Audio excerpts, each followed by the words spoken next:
to use the experience that I've had in government as an elected official on a wider scale. I've lived in District 5 for 27 years, raised a daughter here. She went through the public schools. So I've seen District 5 in the various changes up and down, as it were. But it's a great place to live, and we all love it here. I don't know anyone who says I hate it here in District 5. But it has some problems, and the city has some problems that need real solutions that we need to solve. So I'm president of the Community College Board at City College. I was elected twice by the voters, and during my 6 years there, I've worked on some pretty tough problems, including corruption when I first got there, severe budget crisis, cuts from the state that are greater than, education is just really suffering in this state. And in spite of that, I've been able to move forward on a positive agenda at City College. We've created new programs that help people. For instance, we've created new green energy training programs for disadvantaged people, for at-risk youth, for low-income people, working with nonprofits and with the city. And we've put more money, where we're getting less money, we put more money into the Second Chance program, which takes ex-offenders who are just coming out of jail or prison, and it puts them into community colleges. Some of our graduates of that program go on to UC Berkeley, they go on to law school, they go on to medical school. It's a great program that revitalizes people's lives. So how do we do this in the face of severe budget cuts? We lost $17 million last year.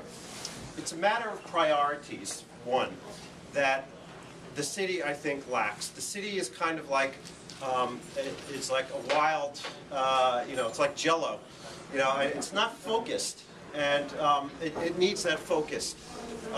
If we can find $30 million for tax breaks for wealthy corporations, we can find money to fix Muni. The second part of that is looking at how things work, how things run.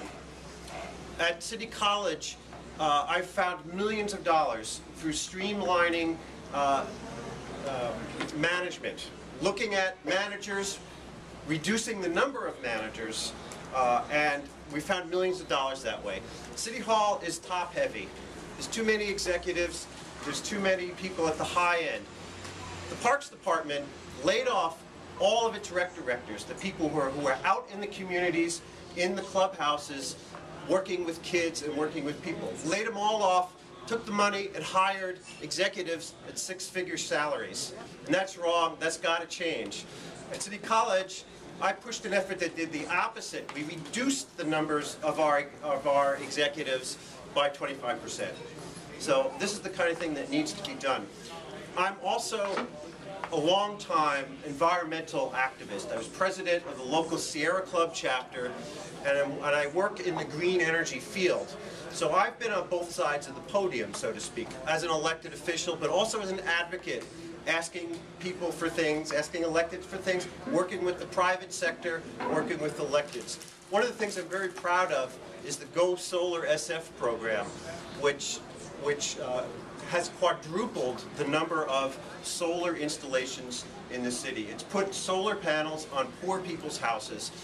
There are a cluster of these in the Bayview, for instance, because of the way it's structured, that low-income people get the biggest break.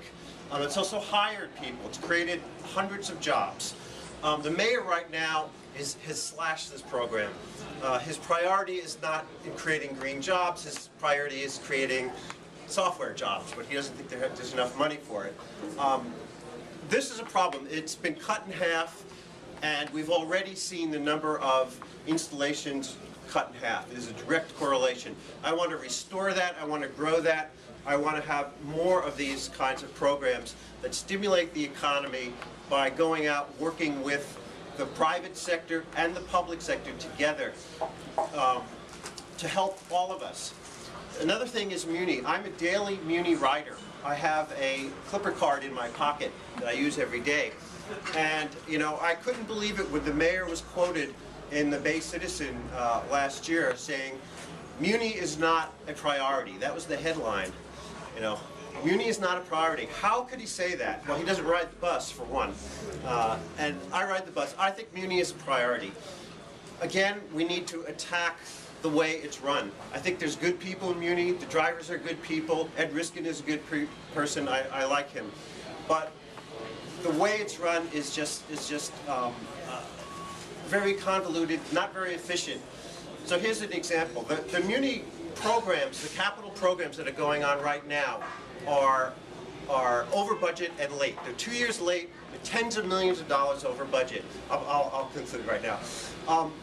We had the same problem at City College with our buildings. They were tens of millions of dollars and late. So what we did was we brought in auditors, we looked at the details of how the management was run, and the last two buildings were on time and on budget.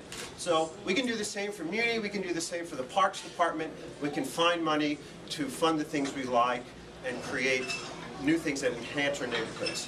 Thank you.